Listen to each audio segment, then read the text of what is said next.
Un saludo, mis queridos hermanos, en el nombre de nuestro Señor Jesucristo. Este es tu hermano y servidor Daniel Cáliz, del Apostolado Católico Anahuín. Y nuevamente me encuentro aquí en la parroquia San José en Dalton, Georgia. La parroquia a la que este servidor y muchos hermanos aquí en esta comunidad de Dalton, Chatsworth y Mary Avenue, pertenecemos, ¿verdad? Entonces, vamos a continuar, mis queridos hermanos, con esta catequesis especial, ¿verdad? Esta catequesis especial sobre cómo se formó la Biblia. Primero, en la primera intervención, estuvimos, por así decirlo, realizando un bosquejo. ¿Ok? Por si no lo han podido ver, los voy a poner ahí. Todavía no soy muy diestro en esta cuestión de YouTube, pero ahí estoy poco a poco aprendiendo. ¿Ok? Así que, entonces, en la segunda intervención estuvimos tocando el primer punto o el primer paso que se dio para formarse lo que hoy en día es las Sagradas Escrituras, tanto en el Antiguo como en el Nuevo Testamento. Algo que se me pasó en la intervención anterior, en la segunda intervención, es que tenemos todos los personajes de los eventos, ¿verdad? Desde la creación, desde Noé, etcétera, etcétera, los patriarcas, Moisés, Josué, los jueces, y con los jueces finalizando el tiempo de los profetas y finalizando los jueces con Samuel y comenzando con el mismo Samuel el tiempo de los profetas, ¿verdad? Hasta llegar a la culminación básicamente del Antiguo Testamento con lo que se conocen con los dos libros de los Macabeos, durante ese periodo más o menos, quizás un poco después de ellos, ¿verdad? Entonces, en el Nuevo Testamento, dijimos que en el Antiguo Testamento, el periodo de tiempo que se dieron los eventos fue alrededor de 2000 años, ¿ok? Eso es según la teología católica, la teología cristiana, ¿verdad? Nuestros hermanos judíos, como dice el Papa Francisco, nuestros hermanos mayores judíos dicen que más de 5000 años. No podría ser, no digo que no, pero vámonos con lo que enseña nuestra Iglesia Católica, ¿ok? Para ir más a la segura. Entonces, no tenemos de los personajes su punto de vista personal. Por ejemplo, en el caso de Abraham, no tenemos el punto de vista personal de Abraham, desde su propio punto de vista. No tenemos el punto de vista inclusive desde Moisés, a quien la tradición le adjudica el escribir los primeros 5 libros del Pentateuco, ¿verdad? Y les voy a decir cuáles son. Fácil, porque la otra vez se me olvidó y me cayeron las hormigas encima, porque no dije cuáles eran los 5 libros del Pentateuco. Bien, los libros del Pentateuco fueron los primeros 5 libros en el orden del Antiguo Testamento en que están, ¿ok? Que están ahí puestos, escritos, ¿verdad? Tenemos el Génesis, el Éxodo, el Levítico, Números y Deuteronomio. Esos son los 5 libros del Pentateuco. Repito, Génesis, Éxodo, Levítico, Números y Deuteronomio. Ok. Luego, esos eventos siguieron pasando en el Antiguo Testamento con los libros de Josué, que son Josué, Jueces, Ruth, Samuel, Reyes, ¿verdad? Reyes 1 y 2. Entonces, luego comenzaron el libro de las crónicas de Esdras y Nehemías. ¿Okay? Recordemos que los personajes de Esdras y Nehemías fueron aquellos líderes que regresaron del destierro de Babilonia a reconstruir no solamente la ciudad de Jerusalén, sino que además el templo de Jerusalén. Y aquí tenemos el libro de las crónicas, el libro de Esdras, el libro de Nehemías. Luego tenemos el libro de Tobías, Judith y Esther, que son personajes del destierro de Babilonia. Luego tenemos, ¿verdad? Los libros de los Macabeos 1 y 2, ¿verdad? Y por ejemplo, cuando mis hermanos esperados, que muchos de nosotros les solemos llamar protestantes, cuando ellos llegan a la Iglesia Católica, porque hay muchos que se han ido convirtiendo a la Iglesia Católica, se dan cuenta de que por qué Lutero hizo el comentario, pues como los judíos no aceptaron los libros deuterocanónicos, o sea, el segundo canon, en su canon de hebreo, tampoco nosotros los tenemos por qué aceptar. Pero ¿qué pasa? Lutero no sabía del contexto histórico, o al menos no lo tocó, no lo dijo, no lo mencionó. Y fue que en el concilio de Yania, cuando se estableció el canon hebreo alrededor del año 70 en la ciudad de Yania, en Israel,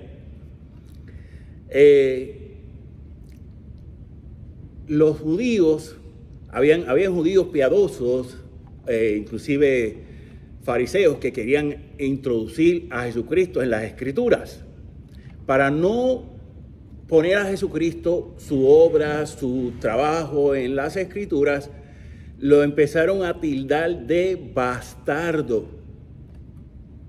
¿Y qué pasa? Que cuando estos hermanos que se han ido convirtiendo, hermanos que han buscado la verdad de todo corazón, que han sido sinceros con ellos mismos, se dan cuenta de que Lutero omitió parte de la realidad que había pasado en ese contexto histórico y contexto cultural. ¡Wow! Lo que nos hemos perdido. Lo que nos hemos perdido. Si no, pregúntenle a Fernando Casanova. Si usted habla inglés, pregúntele a Scott Hahn. Y así hay muchos hermanos, teólogos, pastores protestantes que le pueden hablar mejor que yo, inclusive, para que tengan una idea, mejor que yo, de ese tema en particular y de otros. ¿Ok? Entonces, luego, en el Antiguo Testamento tenemos lo que se llama los libros dentro de los libros sapienciales, los salmos, y a estos primeros se le llaman los libros de la lírica.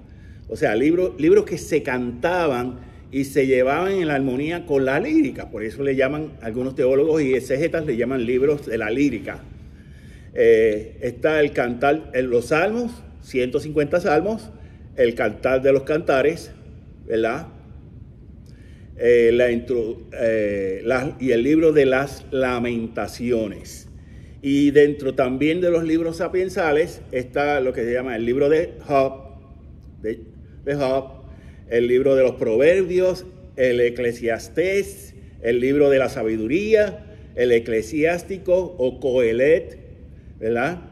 Y luego vienen los libros proféticos, los libros de los profetas mayores y los profetas menores. Bien, eso es básicamente, ahí dentro de toda esa trayectoria se dieron los eventos del Antiguo Testamento, que fue en un espacio de 2000 años.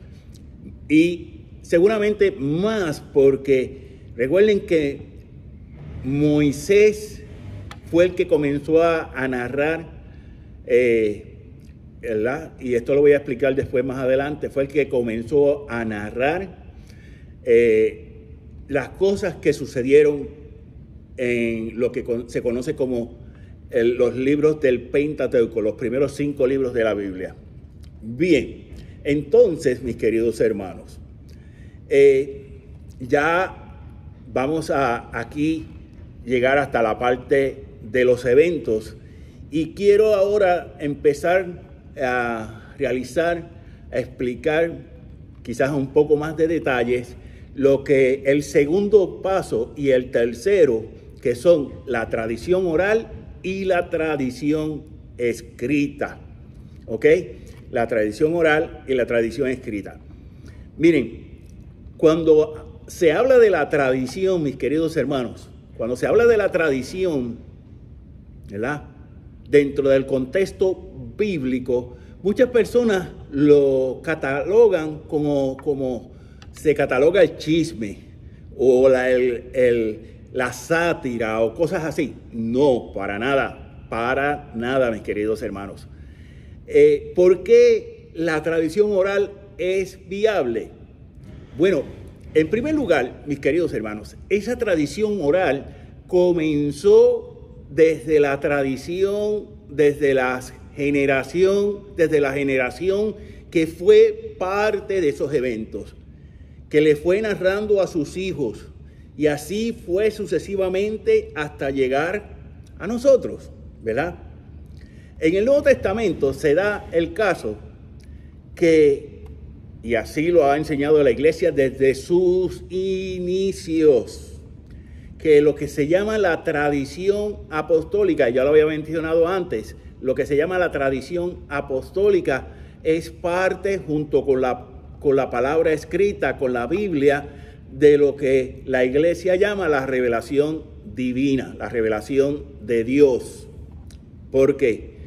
Porque como el mismo San Juan casi al final de su evangelio dice que fueron muchas y muchas más las cosas que hizo Jesucristo y que no están escritas en ese libro, en este libro, ¿verdad? Y si no, no darían abasto todos los libros del mundo. Y sin duda es así, no podría ser, es así, no darían abasto los libros. Y entonces tenemos, ¿verdad?, que es viable, esa tradición oral es viable. ¿Por qué? Porque comenzó seguido de esos eventos. Tomó, por así decirlo, la batuta. Tomó la batuta después que fallecieron los personajes de los eventos y se comenzaron a narrar, para que el pueblo se acordara de el plan de salvación de Dios. Esa tradición fue surgiendo con ese propósito, para que el pueblo fuese reconociendo a Dios en esos eventos, tanto en el Antiguo como en el Nuevo Testamento, mis queridos hermanos, ¿verdad? No podemos, como ya dije, catalogar la tradición como un pasatiempo, como un jueguito de niños pequeños. No, no es así, no es así. Es viable, es válida, es sólida, ¿verdad?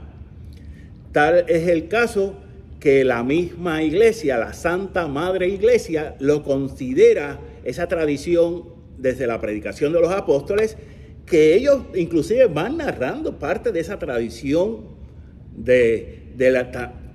también del Antiguo Testamento. Y algunas de esas narraciones no están escritas, ¿ok? No están escritas. Y Pablo se hace valer de esa tradición apostólica, ¿verdad? Cuando se enseña que Jesucristo se le apareció primero a Pedro, después a los apóstoles, después a los discípulos, y en una ocasión se le apareció a unas 500 personas. Más nadie tiene eso escrito, solamente Pablo. ¿De dónde Pablo adquirió eso? de esa misma predicación de los apóstoles. La tradición apostólica, ¿verdad? Esa es parte. La tradición apostólica, básicamente, para que tengamos más claro, se compone de esa tradición oral y tradición escrita. Y más adelante vamos a hablar de lo que es esa tradición escrita. ¿Ok? Entonces, esa tradición oral fue básicamente la predicación en el Antiguo Testamento, la predicación de los profetas, cómo los profetas fueron predicándole y recordándole al pueblo que ellos tenían una alianza con el Dios vivo, ¿ok? Y les recordaban constantemente de una y otra forma esa alianza. Pues en el Nuevo Testamento esa tradición comienza también con la predicación de los apóstoles, ¿ok? Vamos a poner un ejemplo, pero antes vamos a explicar lo que es la tradición escrita. La tradición escrita, aquí tenemos que esa tradición oral se fue escribiendo, se comenzó a escribir, pero no para beneficio nuestro en el futuro, sino para el beneficio de las comunidades de ese entonces. Eso es importante tenerlo en cuenta. Que esta tradición escrita, mis queridos hermanos, fue para el beneficio de las comunidades, ya sean cristianas y ya fueran del Antiguo Testamento en ese entonces, mis queridos hermanos. Voy a poner un ejemplo. Hubo veces que tanto la tradición oral y la tradición escrita se dieron de forma, voy a arreglar aquí un poquito, que a veces es la cosa. Se dieron de forma paralela, ¿ok? ¿Qué significa esto?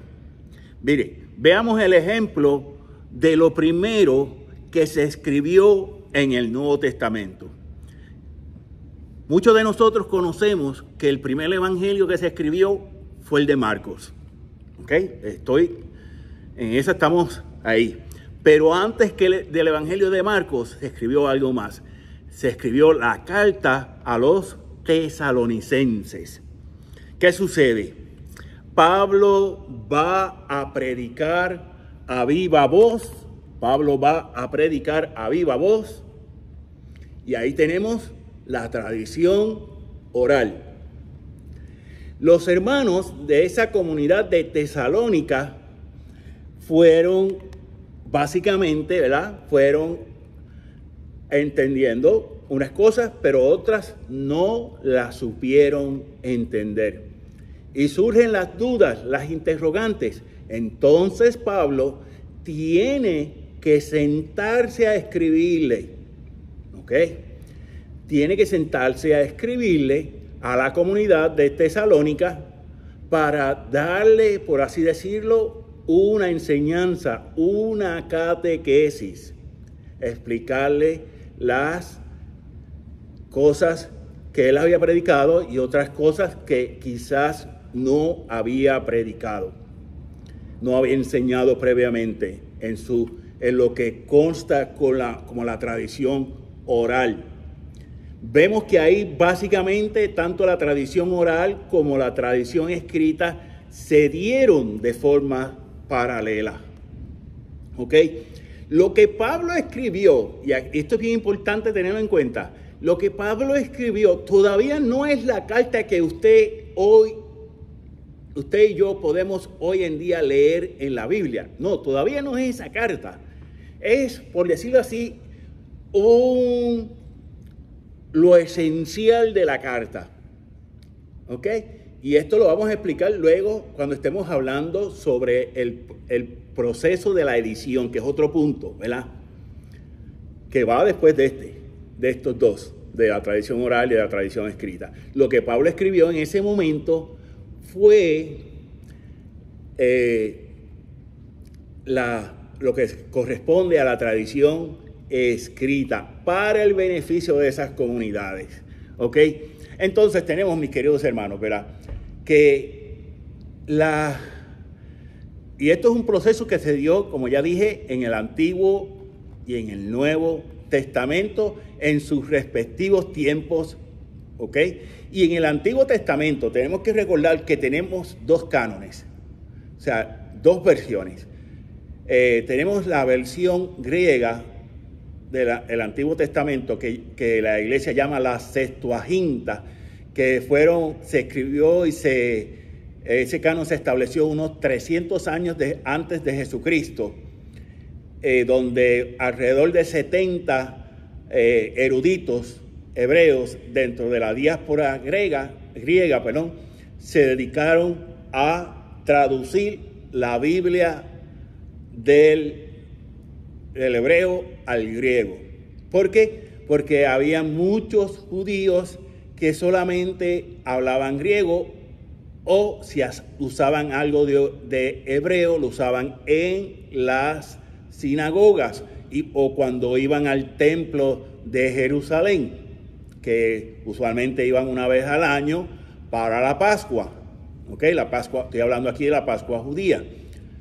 El hebreo no era un idioma que ellos hablaran en base diaria. Por eso es que traducen estos libros del hebreo.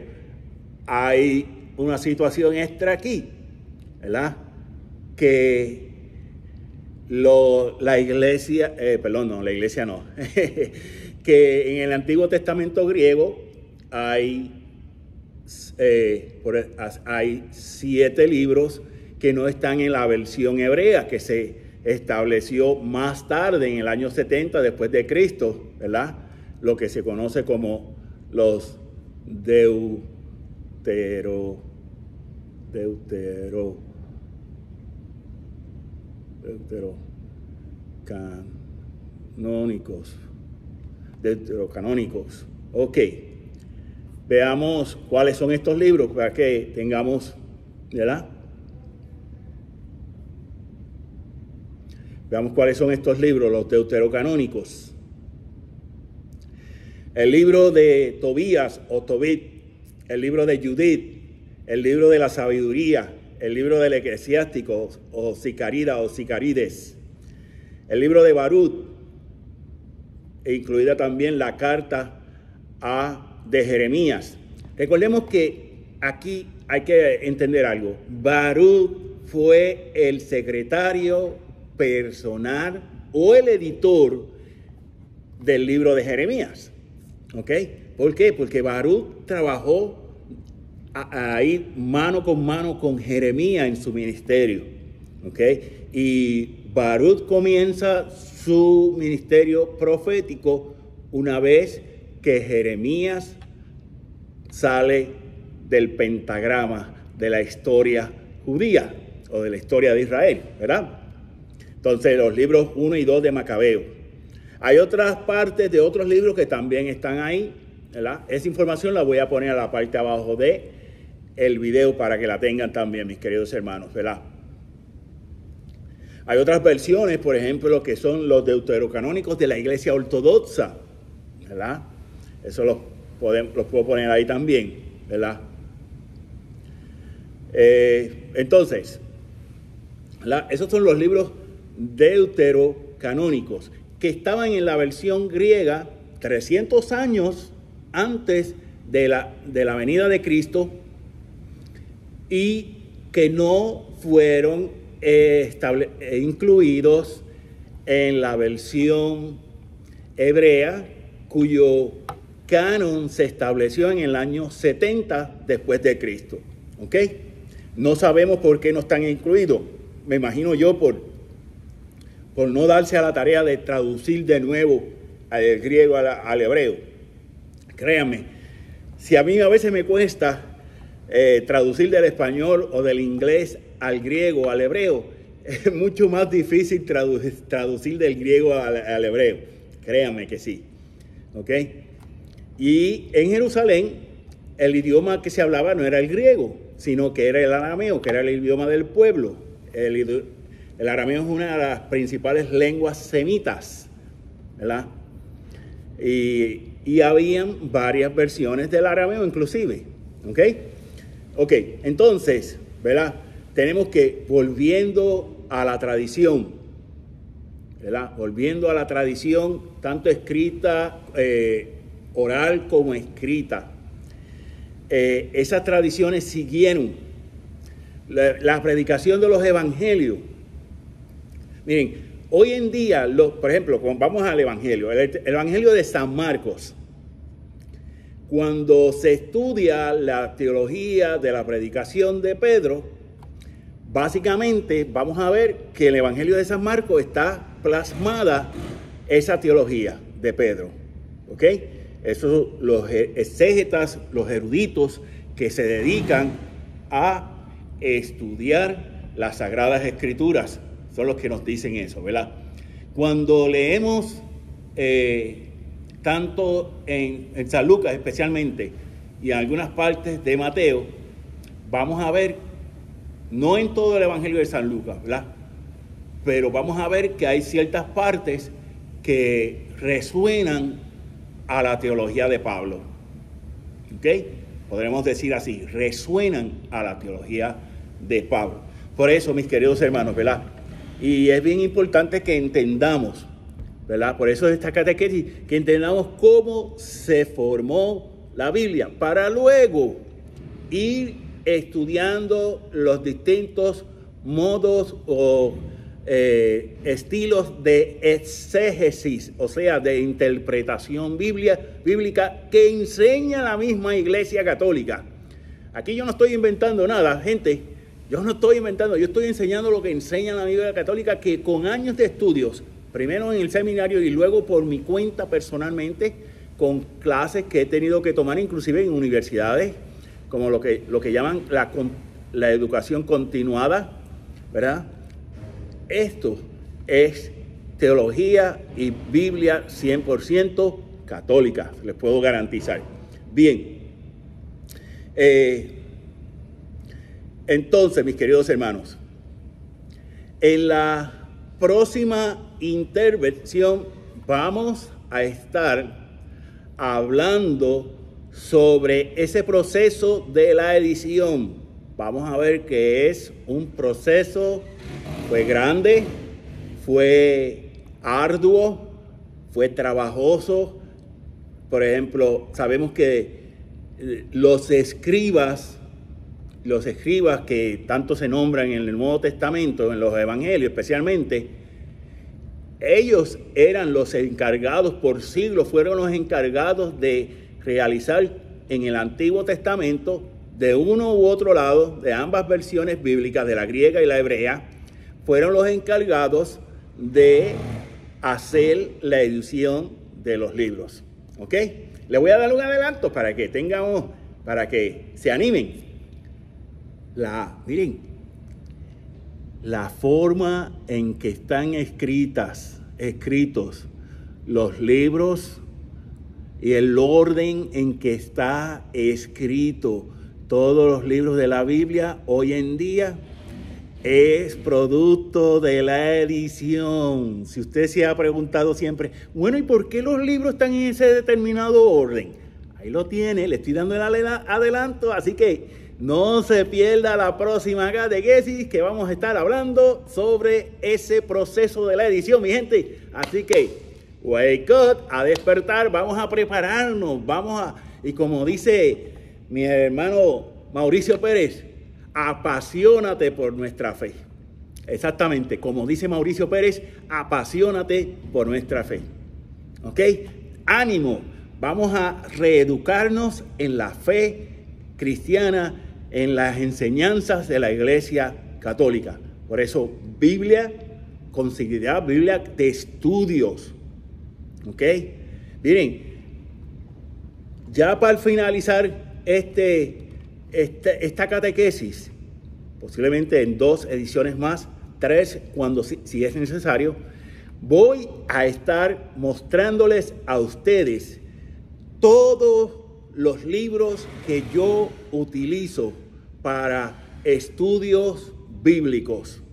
Libros de comentarios en español y en inglés, libros de exégesis, inclusive alguna que otra página en la internet que podemos utilizar.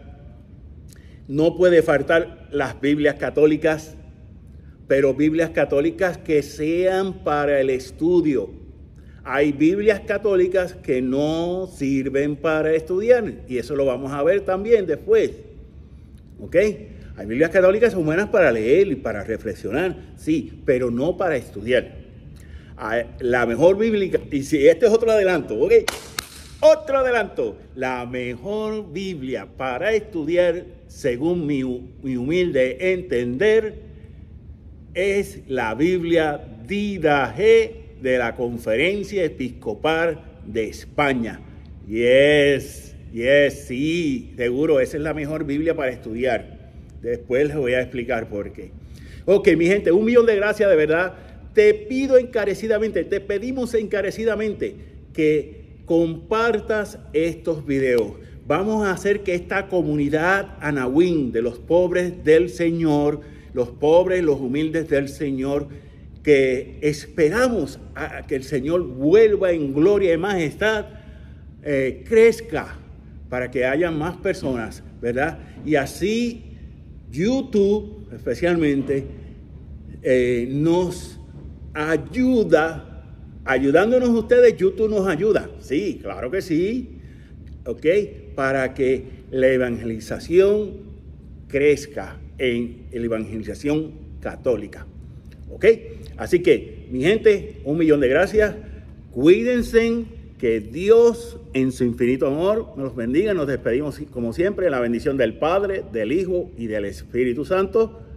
Amén, amén y amén.